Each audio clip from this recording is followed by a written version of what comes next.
আগে কোলাঘাট মানে জানতাম হচ্ছে শেরি পাঞ্জাব, কিন্তু আচ্ছা সামনেই হচ্ছে হর্স টেবিল, আর এই জায়গাটাতেই হচ্ছে আমি নিয়েছি এখানে আলুর পরোটা। হাঁটি হাঁটি একটা ফরেন লোকেশনে আছে, এরকম একটা ভাইবস দিচ্ছে।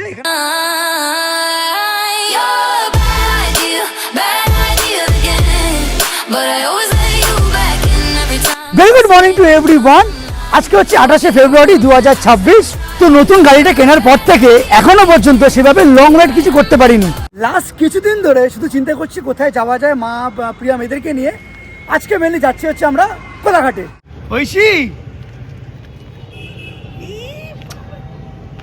আজকে আমরা সকাল সকাল বেরিয়ে পড়েছি আর আমরা যাচ্ছি হচ্ছে কোলাঘাট।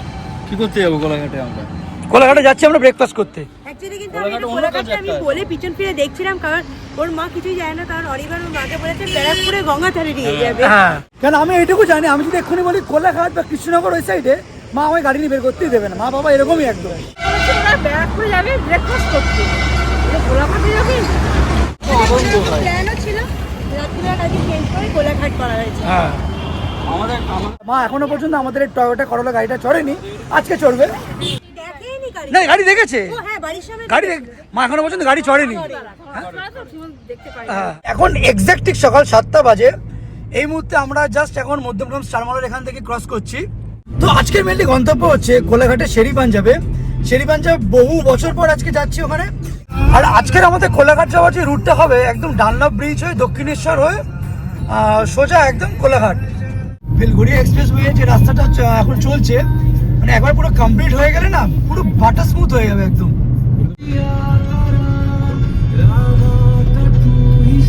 আর এমনি ওই গাড়িটা কেনার পর থেকে বারবার করে ভাবছিলাম যে কবে একটা লং রাইডে যাবো।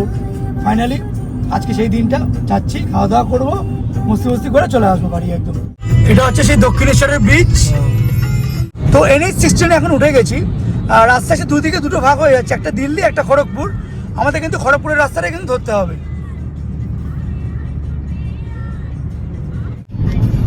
কোলাঘাট আর মাত্র 55 কিলোমিটার এখান থেকে। তো আজকে গন্তব্যের এটা হচ্ছে প্রথম টোল পড়েছে ধুলাগড়ে।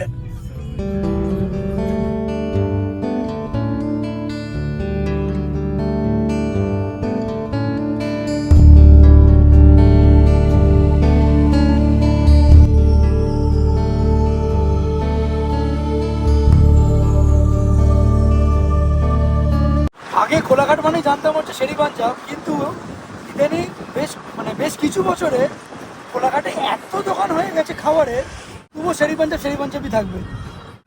চলে এসছি আমরা শেরি পাঞ্জাব হোটেল। চলো,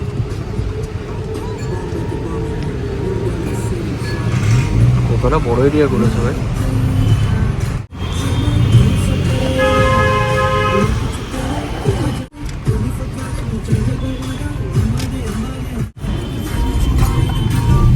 পুরো প্রপার্টিটাই যত দেখছো সবটাই কিন্তু শেরি পাঞ্জাবের নিজস্ব একদম। এটা কার পার্কিং, এই দেখতেই পারবে ড্রাইভারস রুম।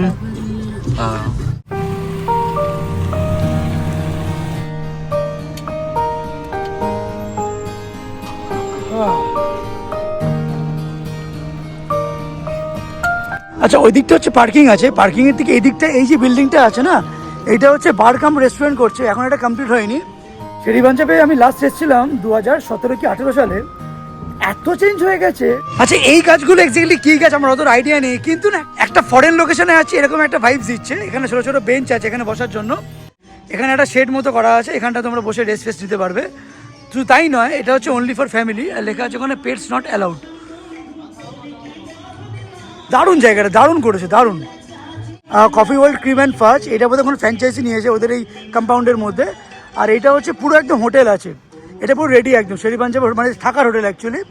এদিকে হচ্ছে হাউস অফ ক্যান্ডি কাম, এখানে বাস্কিন রবিন্সের পুরো একটা শপ আছে। আর এইটা হচ্ছে মেনলি রেস্টুরেন্ট। পয়সা কথা বলে বস, পয়সা কথা বলে। এখনো সবটা দেখিয়ে উঠতে পারিনি, আরো টুকটাক জিনিস দেখানো বাকি আছে। আগে হচ্ছে মেনলি খাবারটা খেয়ে নিই, তারপর সব ঘোরা যাবে একদম।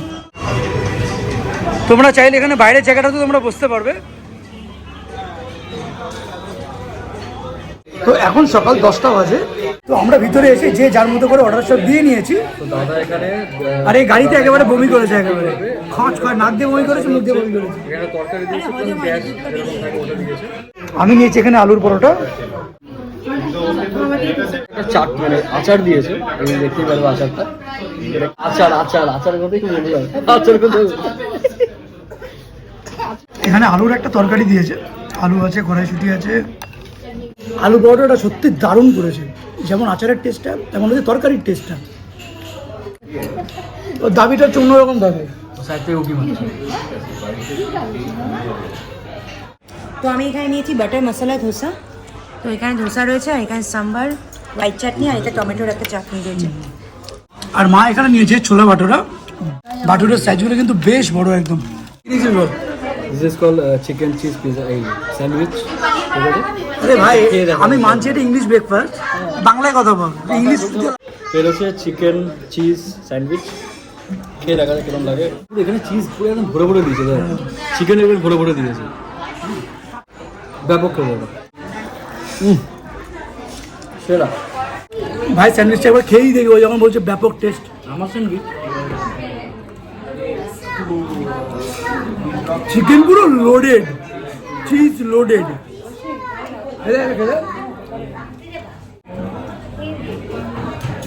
পুরো লোডেড একদম চিজ আর চিকেন। ছোলা বাটাটা যা সেখানে ছিঁড়ে রাখা হয়েছে, পনির এখানে পুরো স্ট্রেটেড করে দিয়েছে, সঙ্গে এখানে ধনেপাতাও দিয়েছে। অন্য জায়গায় ছোলা বাটাটা খেয়েছি, এটা জাস্ট টু গুড। আমরা এখানে আপাতত দুটো লস্যি নিয়েছি। অ্যাকচুয়ালি শেরি পাঞ্জাব তো মেনলি ধাবা না, এইটা হচ্ছে মেনলি এন্ট্রির গেটটা। ধাবা মানে হচ্ছে মেনলি খাটিয়া পেতে একেবারে পাঞ্জাবি খাবার দাবার খাওয়া, একদম সে ব্যবস্থা এখানে একদম করা আছে। তো আমাদের আজকে ব্রেকফাস্টটা অলমোস্ট একদম ডান। এখন এত ফটোজেনিক জায়গাটার, এ ভাই বাড়া, কি বললাম বল। আরে ঠান্ডা হলে, ঠান্ডা হলে ভালো ভালো ছবি তোলা যায়। হাঁটি হাঁটি মামা কত সুন্দর হাঁটতে। এখনো সেভাবে হাঁটতে পারে না, ওই আর কি। শিখবে আস্তে আস্তে হবে, হাঁটতে শিখলেও দেখতে হবে না, তখন দৌড় মারবে একদম এখান থেকে চট। এই জায়গাটাতে ফায়ার পাম্প রুম আছে। এখানে লেখা আছে বাংলার আবেগ বলে, এখানে সব আমাদের মনীষীদের ছবি দেওয়া, সঙ্গে এখানে আমাদের যে ঐতিহ্য ট্যাক্সি ট্রাম সমস্ত কিছু দেওয়া আছে। তাছাড়াও এখানে দেখো শেরি পাঞ্জাবের এখানে আছে ভিন্টেজ কার, মানে পরিবেশটা এত সুন্দর করেছে। আপনাদের যদি কারো এখানে ইভি গাড়ি থাকে সেক্ষেত্রে এখানে চার্জ করার এখানে ব্যবস্থা করা আছে। ও কিন্তু কনস্ট্যান্টলি সানগ্লাসটা পরে আছে, একটুও কিন্তু নামাচ্ছে না, কোনো ডিস্টার্ব ফিল নেই একদম। আচ্ছা, যেই জায়গাটা আমরা এখন প্রবেশ করছি এখানে কিন্তু কোনো 4 চাকা নিয়ে বা 2 চাকা নিয়ে প্রবেশ করা যাবে না। এদিকটা হচ্ছে ডিজি রুম আছে। এখনও কিছু কিছু জায়গা পুরো আন্ডার কনস্ট্রাকশনে আছে, এই জায়গাটা কিছু একটা করছে। এই দেখো এখনো কাজকর্ম হচ্ছে, বড় জায়গা, আগে এগুলো ছিলই না, দেখি এই প্রথম আসলাম। হ্যাঁ, আচ্ছা, সামনেই হচ্ছে হর্স টেবিল, আর এই জায়গাটাতেই হচ্ছে বার্ডস নেস্ট, পাখি ডালা যেটা আমরা বলি বাংলায়। মানে ছোটোখাটো একটা চিড়িয়াখানা বানিয়ে দিয়েছে পুরো ভিতরটাতে। একটু ভিতরটাতে একবার ঢোকা যাক। বাবা, বিশাল করেছে। ওরে বাবা, ওই দেখ, ওই কি দেখ, দেখেছিস?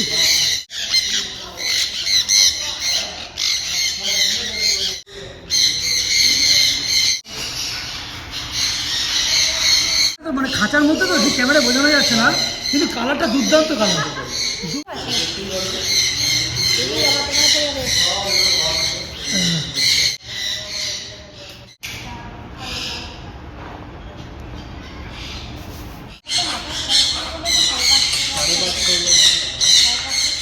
সকাল এখন 11:15 বাজে। এখনই ফেব্রুয়ারি 28 তারিখে এরকম টাইপের একটা গরম, এরপরে মার্চ এপ্রিল মে জুন সব বাকি আছে। আর এদিকে ঘোড়ার সামনে আমরা এখন, এই তো হর্স টেবিল, এখানে হচ্ছে ঘোড়াতে থাকার জায়গা, থাকা খাওয়া সমস্ত কিছু। এই দেখেছি ভিতরে কিন্তু আরো অনেক আছে, ভিতরগুলোতে এগুলো বাচ্চা ঘোড়া, পিছনগুলোতে মানে বড় বড় সব আছে। এখানটা হচ্ছে ঘোড়ার জায়গাটা ছিল, আর এই দিকটা হচ্ছে মেনলি এটা শিব মন্দির। কত একর জায়গা নিয়ে এই গোটা প্রপার্টিটা করা, সেটা তোমরা চোখের সামনে না আসলে বুঝতেই পারবে না। হ্যাঁ, চিহ্ন চিহ্ন। আচ্ছা, এখানে পরিষ্কার লিখে দিয়েছে গোশালেশ্বর মহাদেব টেম্পল, সকাল 6টা থেকে সকাল 11টা অবধি খোলা থাকে, আবার বিকেল 4টে থেকে সন্ধ্যে 8টা। এই জায়গাটাতে এখানে হাত ধোয়ারও ব্যবস্থা আছে, আয়না আছে, প্লাস এখানে শু র্যাক আছে। এখন এই সময় পুরো পা দেওয়া যাচ্ছে না, খালি পা একটু ঢুকতে হবে। সত্যিকাই সত্যিকাই শান্তি হচ্ছে পায়ে। মন্দিরের উপর থেকে আমরা ভগবানকে দর্শন করে আসলাম, শিব ঠাকুরকে। বেশ বড় মূর্তি, কিন্তু ওখানে যেহেতু ফোন বা ক্যামেরা অ্যালাউ নয়, তাই জন্য সেভাবে দেখাতে পারলাম না। যে সকল দর্শনার্থীরা সিঁড়ি দিয়ে উঠতে পারবে না, তাদের জন্য এখানে একটা লিফটের ব্যবস্থা করা আছে। ঠান্ডা, খুব ঠান্ডা জায়গাটাতে, শান্তি আছে, সত্যি কথা। হ্যাঁ,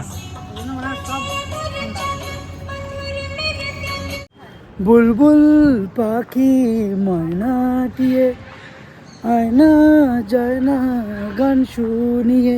এতক্ষণ যে ঘুরলো আমাদের সাথে, কোনো কান্না নেই, কোনো অশান্তি নেই। মেয়ে দিব্যি আমাদের সাথে ছিল, ধোসা একটুখানি খেলো, এবারে গাড়িতে উঠে ওর খাওয়া দাওয়াগুলো করবে এবার।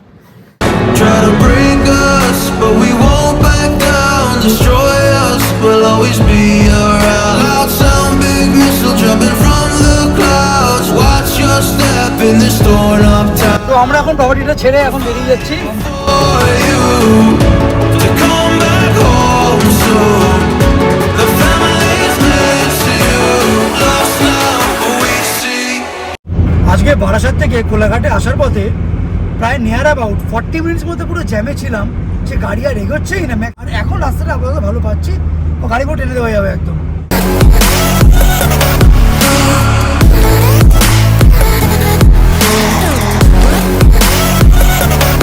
আমার হাতে স্টিয়ারিং আর বাইকের হ্যান্ডেল, এই দুটো একবার পড়লে ছুটতে থাকে পুরো। এই না, you know that very well. এইদিকে দুটো লেন ভাগ হয়ে যাচ্ছে, একটা হচ্ছে কলকাতার দিকে আর একটা দিল্লির দিকে। আমি দিল্লির রাস্তাটা ধরব। ও জম্মের ঘুমিয়েছে আজকে। তো দুপুর এখন 3টে বাজে, তো অলরেডি বারাসাতে পৌঁছে মা আর প্রিয়ামকে আর মেয়েকে নামিয়ে দিয়ে গাড়ি থেকে নামিয়ে দিয়েছি একদম, দিয়ে এখন মেনলি যাচ্ছি আমরা একটু চা খেতে। আজকাল আমাদের চা খাওয়ার একটাই ঠিকানা, সেটা হচ্ছে ভোজ টাস্কা। এখন মৌচাক ছেড়ে ভোজ টাস্কায় চলে এসেছি।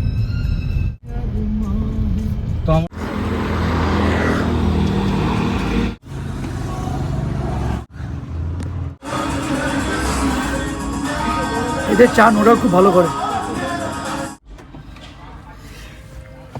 এবার যেহেতু বারাসাতে আমরা ঢুকে গেছি, তাই ভাইকে এখন আমি আমার সিটটা ছেড়ে দিলাম ভাইকে।